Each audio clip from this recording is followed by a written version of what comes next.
Bonjour, bonjour. Aujourd'hui, c'est vendredi. Donc, bon Juma à tous les musulmans et aussi bon chemin de croix à tous les chrétiens. Aujourd'hui, je vais vous parler d'un plan en 3 étapes pour devenir un investisseur débutant et rentable. Alors, je vais pas tourner autour du pot et aller rapidement. D'abord, première étape, c'est de chercher à comprendre la bourse. Parce que nombreux sont ceux qui veulent gagner de l'argent sans comprendre la machine, sans comprendre ce qui va leur permettre de gagner de l'argent. Alors que toutes les fois où vous voulez chercher à gagner de l'argent, vous pouvez en perdre. Ça, c'est la loi de la nature. Quand on gagne, on peut perdre. Donc, pour réduire le risque de perte, il faut se former. Il faut se former. Et là, demain matin de 9h à midi, on va se retrouver pour une session de formation complète au plateau où nous allons parler en long et en large de la bourse. Quels sont les risques, comment gérer les risques, comment démarrer avec un petit capital, etc. etc. Donc, pour en savoir plus sur cette formation-là, vous pouvez cliquer sur les liens qui apparaissent au-dessus ou en dessous. Donc, première étape, c'est se former. Découvrir la bourse régionale des valeurs. Qu'est-ce que la bourse? Il faut apprendre à découvrir la bourse. Deuxième étape, il s'agit d'ouvrir un compte. Généralement, vous avez l'habitude de connaître le compte épargne et le compte courant ou le compte chèque. Mais avec la bourse, il s'agit d'un autre compte appelé le compte titre. Le compte titre, il s'ouvre dans des structures appelées SGI, Société de gestion et d'intermédiation. À ce niveau-là, beaucoup confondent les SGI et les banques. Vous comprenez? La confusion vient du fait que certains groupes bancaires ont des SGI et d'autres n'en ont pas. Et comme c'est le même groupe bancaire, il y a une confusion au niveau du logo. Et là, je vois régulièrement des clients des banques qui se plaignent comme quoi le gestionnaire ne leur en parle pas, les banques ne nous disent rien, tout. Vous comprenez? Donc, le gestionnaire de ton gestionnaire en banque n'est pas là pour t'expliquer la bourse. Il travaille à la banque et non à la SGI. Et aussi, la confusion vient du fait que certaines SGI sont dans les locaux des banques, c'est-à-dire l'immeuble de la banque est là, mais l'immeuble du groupe bancaire, et la SGI est au sein de l'immeuble du groupe bancaire. Donc tout ça, ça alimente la confusion, ok? Donc à partir d'aujourd'hui, sachez que les comptes titres qu'on ouvre pour investir en bourse se font chez des intermédiaires appelés SGI, Société de gestion et d'intermédiation. Mais là encore, il y a une liste de SGI agréés que vous pouvez trouver sur le site de la BRVM, à savoir brvm.org. Vous allez, il y a un menu outils SGI, vous cliquez, vous allez voir non seulement la liste des SGI agréés et aussi leurs contacts, où ils sont situés, etc. Et toutes ces informations-là, ça vous permet de marcher dans la transparence. Sachez que le marché financier régional, c'est un marché régulé. Ce ne sont pas des entreprises qui apparaissent de nulle part, qui viennent vous dire, venez investir. Non, ce sont non seulement des entreprises que vous côtoyez, des entreprises dont vous êtes leur client, et tout ça, ça contribue à, à renforcer la transparence et à savoir que tout est régulé. Ces entreprises-là ne peuvent pas disparaître du jour au lendemain parce que vous connaissez ces entreprises certainement. CIE, Sodeci, SGBCI, Sonatel, c'est des entreprises implantées depuis plus de 20 ans. Vous comprenez? Donc, à la deuxième étape, il s'agit de choisir une SGI. Et il y a plusieurs critères pour choisir une SGI. Vous devez connaître les frais pratiqués par la SGI. Vous devez savoir est-ce que je vais choisir une SGI qui est de mon pays ou à l'extérieur de mon pays, etc. Est-ce que cette SGI-là a une plateforme de bourse en ligne, ce qui va vous permettre d'acheter ou de vendre les actions à partir de votre portable ou votre ordinateur? Donc, il y a une liste de questions à se poser pour pouvoir mieux sélectionner sa SGI. Et je vous rappelle, je vous ai parlé d'une formation en début de cette vidéo.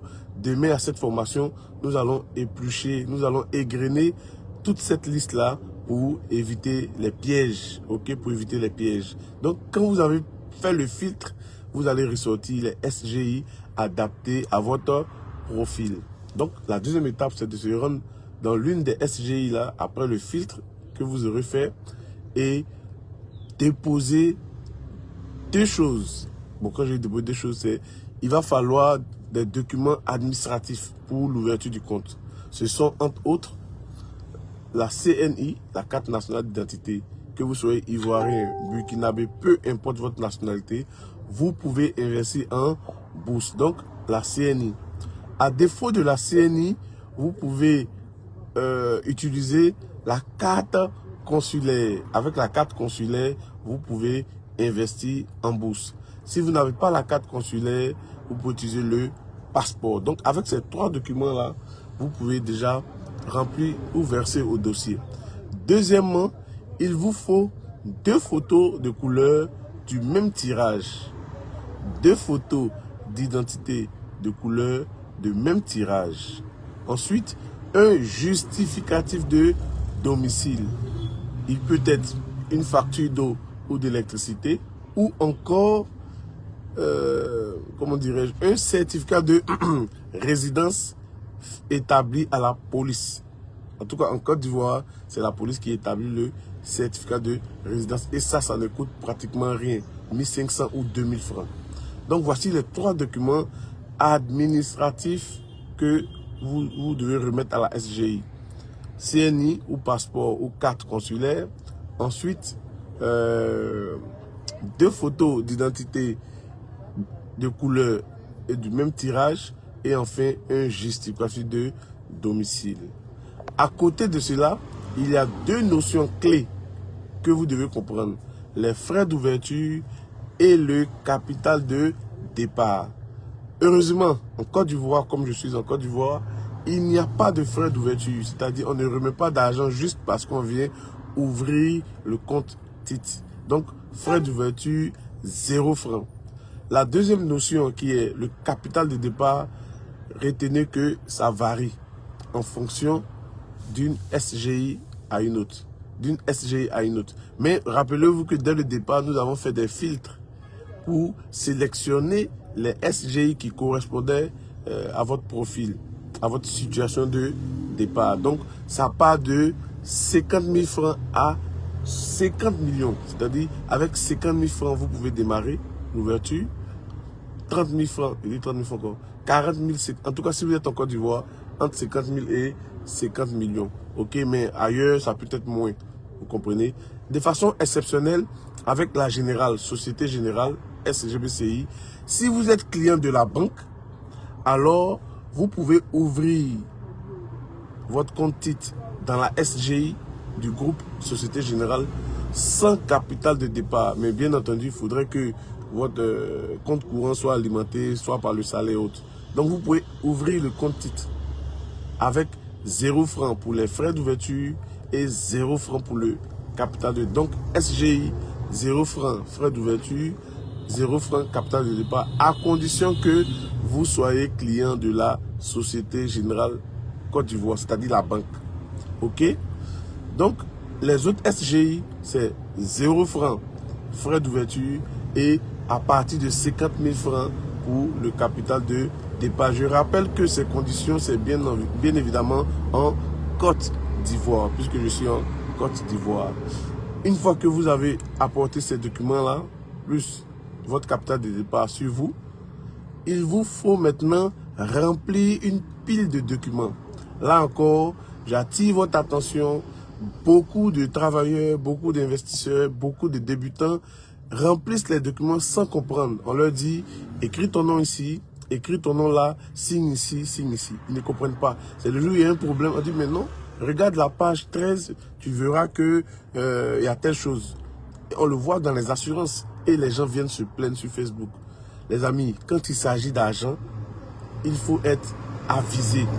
Si vous n'êtes pas avisé, faites-vous accompagner, faites-vous suivre, parce que vous avez travaillé dur pour gagner cette somme d'argent-là, et il ne faut pas vous permettre de dilapider l'argent que vous possédez. Si lorsque vous perdez 5 000, 2 000, vous dites ça fait rien, vous êtes sur le chemin de la pauvreté. Parce que les riches, même quand ils perdent 10 000, ils vont faire attention. Qu'est-ce qui s'est passé? Puis on a perdu cette somme. Et mettre des mécanismes en place pour éviter de perdre. Or vous, lorsque vous perdez 500 000 francs, c'est pas grave, c'est pas grave. Non, non, non. C'est une mauvaise mentalité qu'il faut abandonner. Ok? Donc, vous devez lire ces documents-là. Généralement, ce sont la convention de bourse en ligne, la convention de compte titre personne physique et puis d'autres documents afférents. Ok? Donc, quand vous avez lu ça, vous avez bien compris. Mais si vous avez du mal, parce que généralement, l'investissement en bourse, c'est un domaine un peu neuf pour beaucoup, pour une frange de la population. Donc, après nos formations, nous vous assistons pour l'ouverture du compte. Dans le choix de la SGI, dans le remplissage des documents, on vous explique de bout en bout ce que chaque document veut dire et ça vous permet de savoir à quoi vous devez vous attendre. Voilà, donc c'est toujours demain le rendez-vous au plateau. Vous pouvez cliquer sur l'un des liens pour me contacter ou m'appeler au 07 58 00 71 95 pour pouvoir réserver vos places. Attention, il ne reste plus beaucoup de places et c'est très serré. Hâtez-vous. Donc pour continuer, après avoir rempli les documents, bien évidemment, vous allez laisser la SGI traiter ce dossier-là. Et lorsqu'ils vont créer le compte, ils vont faire parvenir toutes les informations par mail. Donc là, lors du remplissage, vous devez bien écrire votre mail de façon lisible. Ok? Si c'est mal écrit, ils vont envoyer les accès dans un mail qui n'existe pratiquement pas. Et vous allez attendre longtemps pour dire... J'ai fait mon inscription, j'ai démarré mon ouverture, ça tarde, parce que vous avez mal renseigné votre mail. Donc là encore, c'est un petit point qu'il faut souligner. Quand vous recevez vos accès, alors les choses peuvent commencer. Je suppose que vous avez alimenté le compte. Vous comprenez? Alors, la première des choses à faire à ce niveau, il s'agit de la prise en main de la plateforme. Parce que je vous ai parlé de bourse en ligne. Et donc, il faut savoir manipuler la plateforme. Mais rassurez-vous, quand vous savez lire, vous avez un portable, vous savez manipuler un portable, c'est la même chose. Les boutons, les icônes sont là. Il y a des noms sur chaque icône. Il y a même un manuel d'utilisation de ces plateformes-là qu'on va vous expliquer dans l'assistance. Ok? Donc, vous comprenez le manuel. Et la prochaine étape, c'est de déterminer votre profil d'investisseur. Vous voyez, on ne rentre pas dans l'investissement en bourse comme on rentre dans un bar. Non, c'est comme la boxe. Quand vous devez boxer, vous devez connaître votre catégorie. Vos forces, vos faiblesses, c'est ce qui va vous permettre, votre poids, votre taille, c'est ce qui va vous permettre à terme de insérer une catégorie. Et là, ça va vous permettre d'évoluer. Mais vous ne devez pas venir là et puis commencer à faire tout ce que les anciens font. Non, ça c'est très dangereux. C'est le même processus qu'un enfant. Dès qu'il naît, il s'assoit, ensuite il fait 4 pattes, ensuite il marche et puis il peut courir. Mais si vous venez pour courir directement, je vous ai parlé des risques de la bourse, de l'investissement, les risques liés à l'investissement en bourse. Donc, prise en main de la plateforme, nous allons vous aider à le faire. Ensuite, le choix des premières actions. En tant que débutant, vous devez opter pour des choix sécurisés parce que vous n'avez pas encore la pleine connaissance de la psychologie du marché, la pleine connaissance des activités de chaque entreprise, la pleine connaissance du profit des entreprises, etc., etc. Donc, vous devez opter pour des choix sécurisés. Et là, maintenant, pour faire ce genre de choix-là, il y a quelques indicateurs en tant que débutant que vous pouvez regarder. Vous comprenez? Je vais citer entre autres. Premièrement, vous devez éliminer toutes les entreprises qui ne font pas de chiffre d'affaires croissant d'année en année. Parce que vous êtes débutant, donc vous devez avancer avec la prudence. Regardez le chiffre d'affaires, regardez le résultat net. Une entreprise a un résultat net. Et ce résultat-là peut être positif ou négatif. Lorsqu'il est négatif, c'est une perte. Et lorsqu'il est positif, c'est un bénéfice. Donc, toutes les entreprises qui ne réalisent pas de bénéfices, d'année en année, sur au moins 5 ans, vous devez les balayer. Sur voire même 10 ans, vous devez les balayer. Éloignez-vous d'elles en tant que débutant.